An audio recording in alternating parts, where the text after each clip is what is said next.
Hey everyone, Elizabeth here. The last laugh delivers stories that leave you speechless. If you're here for it, hit subscribe and let's go. My name is Sarah Chen, and I'm 29 years old. I'm a data analyst for a pharmaceutical company, and I'd spent the last 3 months buried in spreadsheets and clinical trial reports. This conference in Chicago was supposed to be my break, 3 days of networking, hotel room service, and maybe finally getting 8 hours of sleep. The Grand Meridian Hotel was exactly the kind of place my company loved to book. All marble floors and crystal chandeliers, the kind of lobby that echoed when you walked. I'd been looking forward to room 412 specifically because I'd requested it, high floor, away from the elevator, corner room with extra windows. I'd even called ahead to confirm. Before we go further, make sure you subscribe to the channel and comment where you're watching from. The woman behind the reception desk was young, maybe mid-20s, with dark hair pulled into a neat bun and a name tag that read Maria.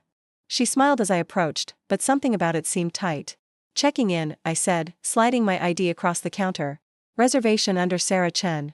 Room 412. Maria's fingers flew across her keyboard, but her smile faltered. Actually, Miss Chen, there's been a change. We're putting you in room 304 instead. I felt my jaw tighten. I'd been traveling for 6 hours. My back hurt. My presentation was tomorrow morning at 8 a.m., and I just wanted to shower and sleep. No, I said firmly. I specifically requested 412. I confirmed it yesterday. I understand, but is there a problem with the room? It's just, we had a mix-up with the bookings, and 304 is actually a better room. It's been upgraded, complimentary. I don't want an upgrade. I want the room I booked. Maria's eyes darted toward the elevator banks, then back to me. Her hands were shaking slightly as she reached for a room key. Miss Chen, please. Just take 304. It's really better for you. Something in her voice made me pause. Not just nervousness, fear. Real fear. What's wrong with 412? I asked, lowering my voice. She glanced over her shoulder at the assistant manager stationed near the back office, then leaned closer to me. Her voice dropped to barely a whisper. Please. You can't go to that room. A chill ran down my spine. Why not? I can't say. Just trust me. She pressed the key card for room 304 into my hand. Her palm was sweaty. Please. I should have listened to her. God, I should have listened. But I was exhausted, irritated, and convinced this was some kind of scam to upsell me on something.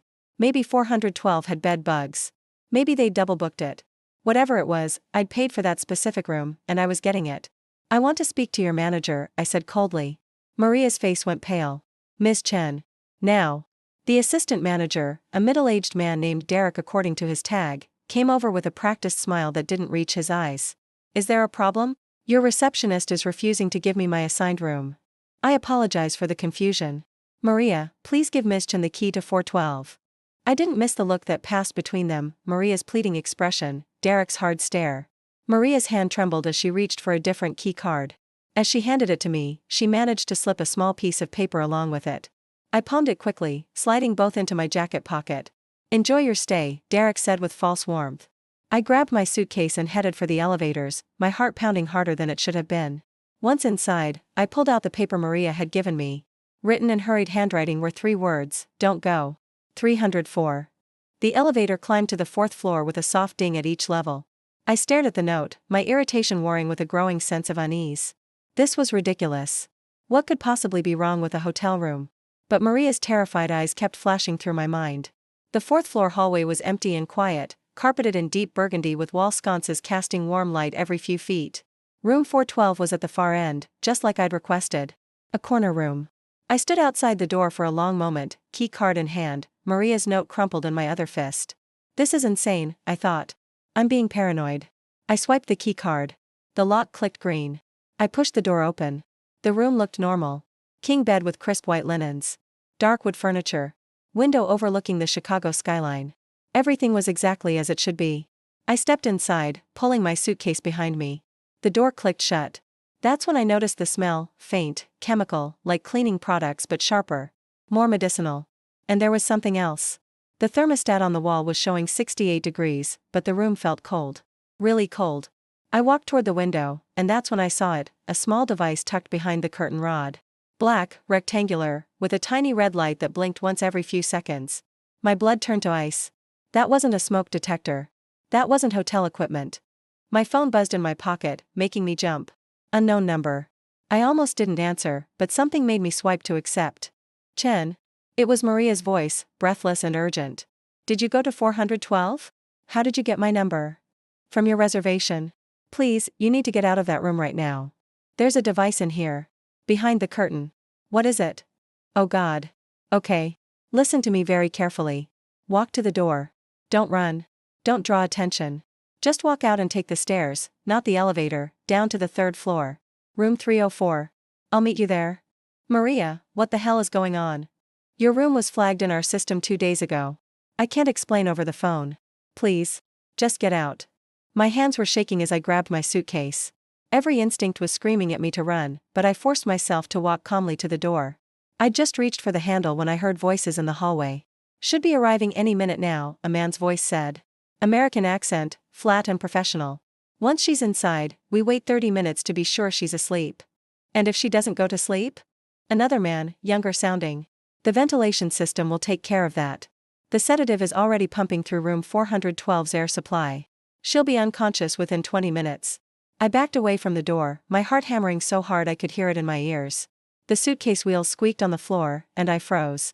Did you hear that? The first voice said. Check inside. A key card beeped at the door. Someone was coming in. I did the only thing I could think of. I ran into the bathroom and locked the door. Flimsy lock. Wouldn't hold for long. But it bought me seconds. Think, Sarah. Think. The window. I'd requested a corner room on the 4th floor specifically because I'd seen on the hotel website that those rooms had small balconies for fire safety access. I unlocked the bathroom door as quietly as I could and sprinted for the window. Behind me, I heard the room door open, heard heavy footsteps. She's here. Find her. I threw open the window and climbed onto the narrow metal balcony. 4 stories up. Fire escape ladder to my right, leading down to the 3rd floor. There, someone shouted. I didn't look back. I grabbed the ladder and started climbing down, my conference heel slipping on the metal rungs. My jacket caught on a bolt and ripped. I didn't care. 3rd floor. I found another window, thankfully unlocked, and climbed through into an empty hallway. My phone buzzed again. Maria. Where are you? 3rd floor. East side. Room 304. Hurry. I ran down the hallway, my heels clicking on the floor. Behind me, I heard the stairwell door bang open. Room 304. I pounded on the door. Maria opened it immediately and yanked me inside, slamming the door and engaging the deadbolt and security chain. The room was different than 412, smaller, but it felt safer somehow. Maria wasn't alone. A man in his 40s stood by the window, wearing casual clothes but with something clipped to his belt that looked like a badge. Miss Chen, he said calmly. My name is Agent Marcus Rivera, FBI. You're safe now. FBI? What? Why? Sit down, Maria said gently, guiding me to the bed. Her name tag was gone, and I noticed she was wearing an earpiece. We've been monitoring room 412 for 3 days. Agent Rivera pulled out his phone and showed me his credentials. Real FBI badge. Your name appeared on a target list we intercepted from a criminal organization. They've been tracking pharmaceutical company employees who work with certain drug trial data. The room tilted. What? 3 months ago, your company ran trials on a new cardiac medication. You processed the data, correct? Yes, but it was just spreadsheets. Statistical analysis. Those trials showed the drug was dangerous. Heart attacks, strokes. Your company buried the results. You had access to the real data. My mouth went dry. I never saw anything like that.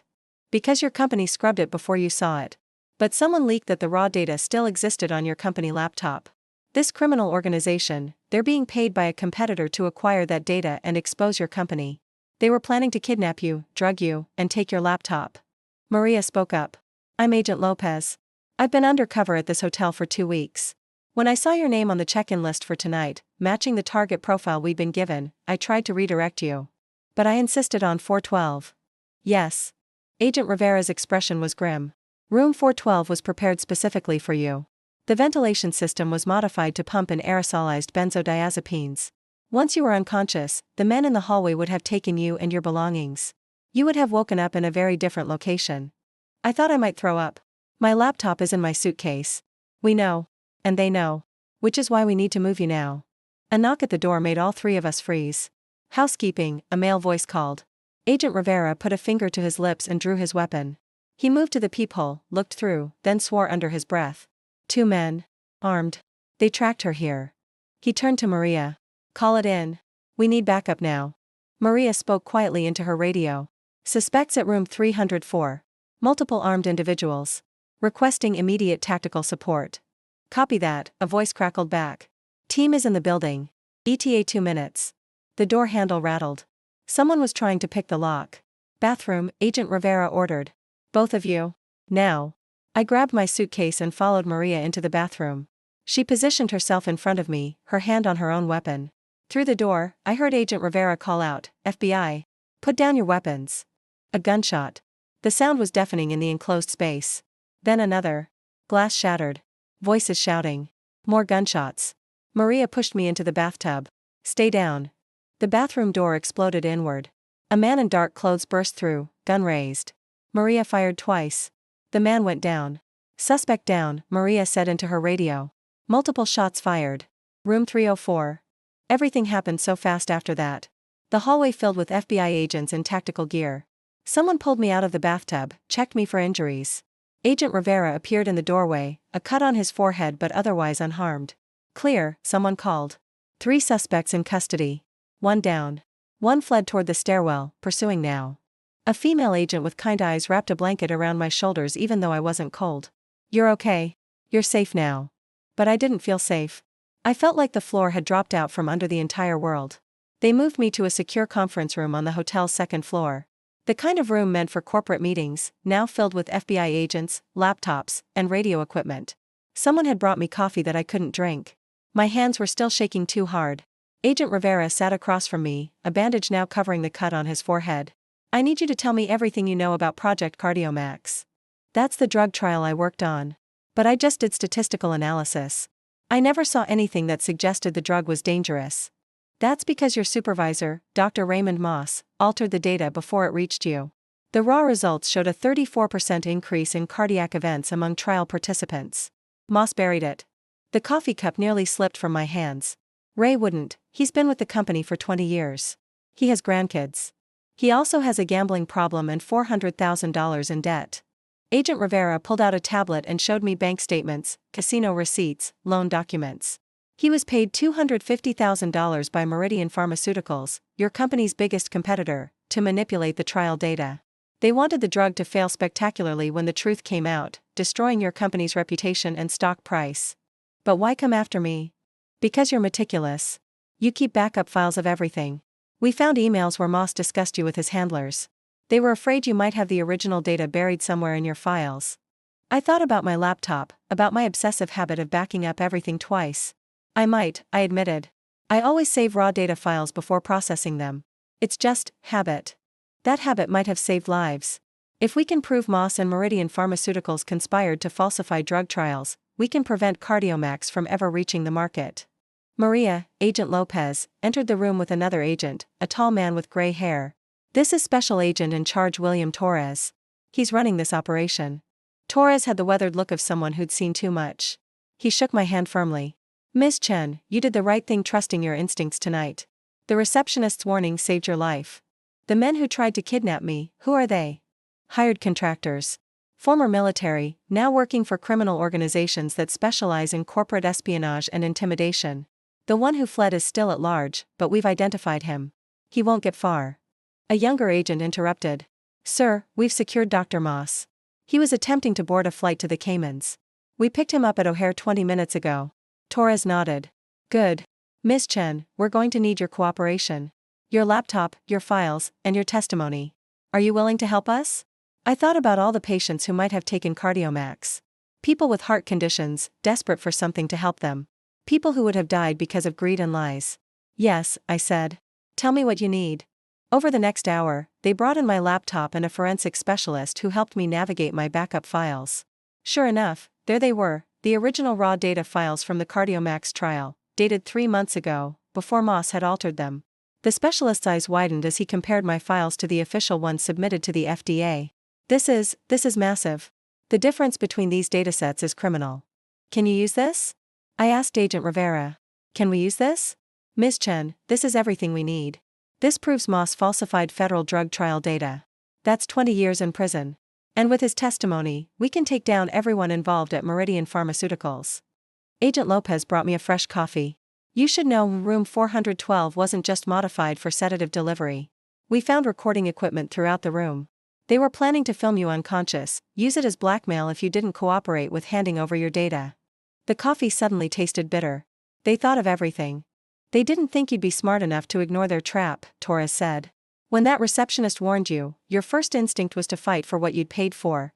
That stubbornness saved your life. But your second instinct, to listen when she begged you, that's what kept you alive long enough for us to help. There was a commotion at the door. 2 agents entered, escorting a man in handcuffs. He was in his 50s, balding, with an expensive suit that was now rumpled and stained with sweat. Dr. Raymond Moss. My supervisor. The man who'd written my last performance review and called me detail-oriented and trustworthy. He saw me and his face went white. Sarah, you have to understand. Save it, Torres said coldly. Miss Chen doesn't need to hear your excuses. But I stood up. I needed to know. Why, Ray? Why would you risk people's lives? He looked at the floor. I made mistakes. Bad investments. I was going to lose everything, my house, my retirement, my family's respect. Meridian offered me a way out. I just had to adjust a few numbers. I told myself the drug would probably be fine. That the adverse events were just statistical noise. 34% isn't noise, I said quietly. That's people dying. Real people. I know. His voice cracked. I know that now. Sarah, I never wanted you hurt. When they said they were going to take you, I tried to back out. They said it was too late. Get him out of here, Torres ordered. As they led Moss away, Agent Rivera turned to me. For what it's worth, his testimony will help us build an airtight case. He's cooperating fully now. Gave us names, documents, recording of conversations with Meridian executives. How many people would have died? I asked. If Cardiomax had made it to market? Rivera exchanged a look with Torres. Based on the trial data and projected prescription rates? Thousands. Maybe tens of thousands over the next 5 years. The weight of it hit me like a physical blow. Thousands of people. Fathers, mothers, grandparents. All because of greed. You saved lives today, Agent Lopez said gently. Without your files, without your testimony, we might never have been able to prove what Meridian did. They would have destroyed the evidence and blamed your company when people started dying. Torres checked his watch. It's 3 a.m. We need to move you to a safe location for the night. Once word gets out about the arrests, there might be additional threats. We're taking this seriously. Where are you taking me? FBI field office. Secure floor. You'll have a private room, protection detail, and we'll arrange for you to give your formal statement in the morning. We'll also contact your family. It's just me, I said. My parents are gone. I don't have siblings. Agent Lopez smiled. Then you've got us for the night. Come on. Let's get you somewhere safe where you can actually sleep. They escorted me through the hotel's back corridors, past curious late-night staff and guests being interviewed by agents. The lobby had been cordoned off, yellow crime scene tape stretched across the elegant marble floors I'd walked across just hours ago. Outside, 3 black SUVs waited. They put me in the middle one, with Agent Lopez on one side and another agent on the other. The convoy pulled away from the Grand Meridian Hotel, and I watched it disappear in the side mirror. I'd come here for a conference about data analysis best practices. Instead, I'd stumbled into a conspiracy that could have killed thousands. The FBI field office was everything you'd expect: concrete, fluorescent lights, security checkpoints every 20 feet. But the room they gave me was surprisingly comfortable. Clean bed, private bathroom, even a small TV. Agent Lopez stayed with me, sitting in a chair by the door while I tried to process everything that had happened. How did you know? I asked her. How did you know to warn me? She smiled. That's the thing, we'd been watching room 412 for 3 days, waiting to see who showed up. When your reservation came through the system matching our target profile, I knew we had to act. But I had to be careful. My cover was as a receptionist. If I'd been too obvious, they would have known something was wrong and changed their plan. You risked your cover to save me. That's the job. Besides, you made it easy by being stubborn. She laughed softly. When you demanded room 412, I thought we were done. But I had to try one more time. The note. I figured if you were smart enough to be targeted for your data analysis skills, you were smart enough to take a warning seriously once you had time to think about it. I almost didn't. I almost stayed in that room. But you didn't. You trusted your instincts. That's what saved you. A knock at the door interrupted us. Agent Rivera entered with breakfast, coffee, bagels, orange juice. Figured you might be hungry. It's 7 a.m. How are you feeling? Exhausted. Terrified. Grateful to be alive. Okay, I said instead. Good. Because we need your statement, and then we have some news. Is it okay if Agent Torres joins us? I nodded, and a few minutes later, we were all gathered in the small room. Torres had brought a laptop, which he opened and turned toward me. Early this morning, based on your files and Dr. Moss's testimony, federal prosecutors arrested 6 executives at Meridian Pharmaceuticals, including their CEO. We also arrested 4 members of the team that tried to abduct you. The 5th, the one who escaped, was caught trying to cross into Canada 2 hours ago. Relief flooded through me.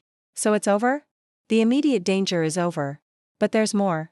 The FDA has launched an emergency investigation into CardioMax. Based on your files, they've issued a complete halt to the drug's approval process. It will never reach the market. And my company? Rivera's expression turned serious. That's complicated. Your company's executives claim they had no knowledge of Dr. Moss's actions. We're investigating, but right now, it looks like Moss acted alone from inside your company. However, your company's reputation is going to take a major hit. The fact that one of their senior researchers could falsify critical drug data for 3 months without anyone noticing raises serious questions about their oversight. Will I still have a job? Honestly? Probably not. Your company is going to face enormous scrutiny and likely lawsuits from investors. There will be layoffs, restructuring. And you? You're going to be a very public witness in a very high-profile case. Torres leaned forward. But here's the good news. The FDA is looking for someone with your exact skill set, data integrity specialist for clinical trials. They want to overhaul their review process to prevent something like this from happening again. They've asked if you'd be interested in interviewing. I stared at him. The FDA wants to hire me. They want to hire the woman who kept meticulous backup files and had the courage to cooperate with federal investigators even after being targeted by criminals. Yes, Miss Chen. They want to hire you. Agent Lopez grinned. Plus, it comes with federal protection if you need it. Medical benefits. Pension. Not a bad gig. I need to think about it. Take your time, Torres said. But not too much time. The offer won't wait forever. Over the next week, I gave testimony to federal prosecutors, met with FDA investigators, and watched from a safe location as the news broke. The story was everywhere: pharmaceutical conspiracy, corporate espionage, FBI sting operation. My name was kept confidential, referred to only as a whistleblower analyst, but I knew it would eventually come out. My company suspended operations of the entire cardiology drug division. Their stock dropped 40% in 2 days. Dr. Moss pleaded guilty to fraud, conspiracy, and falsifying federal documents. He was looking at 25 years. The executives at Meridian Pharmaceuticals went to trial. Their CEO, a man named Richard Vance, was eventually convicted on 14 counts of conspiracy and bribery. The company dissolved within 6 months. And me? 3 weeks after that night at the Grand Meridian Hotel, I started my new job at the FDA. My official title was Senior Data Integrity Analyst, but unofficially, I was the person who made sure what happened with CardioMax never happened again. Agent Lopez, I still called her Maria, stayed in touch. We got coffee every few weeks. She told me stories about her undercover work, though never anything classified. I told her about the drug applications I was reviewing, the patterns I was finding, the lives we were potentially saving by catching errors and fraud early. You know what the best part is? She said one afternoon, sitting across from me at a cafe near my new office. You did the right thing. When that receptionist warned you, you could have ignored her completely. You could have gone to sleep in room 412. But you didn't. You trusted your instincts. I was stubborn, I corrected. I almost got myself killed by insisting on that room. No. You were cautious. You took the warning seriously enough to read the note I gave you. That's what matters. I thought about that night a lot. About how close I'd come to being drugged, kidnapped, and possibly killed. About how a simple choice, trusting a frightened receptionist, had saved my life and exposed a conspiracy that would have killed thousands. 6 months later, I testified at Richard Vance's trial. The courtroom was packed with reporters, victims' families, people who had been harmed in the trials before Moss falsified the data, and federal agents. I told them everything: the backup files, the data discrepancies, what I'd found. When I stepped down from the witness stand, Agent Rivera was waiting. You did great. That testimony just sealed this case. Good. There's someone who wants to meet you. He led me to a small room outside the courtroom. Inside was a woman in her 60s, thin and tired looking. Ms. Chen? My name is Patricia Holbrook. My husband, James, was in the CardioMax trial. He had a heart attack 8 weeks into the study. He survived, but it changed our lives. My throat tightened. I'm so sorry. Don't be sorry. Be proud.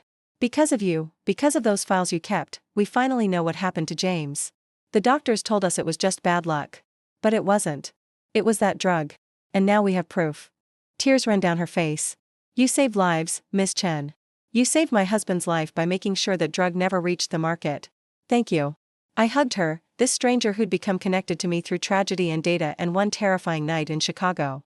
That evening, I sat in my apartment, a new place, more secure, with an alarm system the FBI had helped me install, and thought about everything that had happened. I thought about Maria, the receptionist who'd risked her cover to save me. I thought about the small choices that added up to something bigger. Keeping backup files.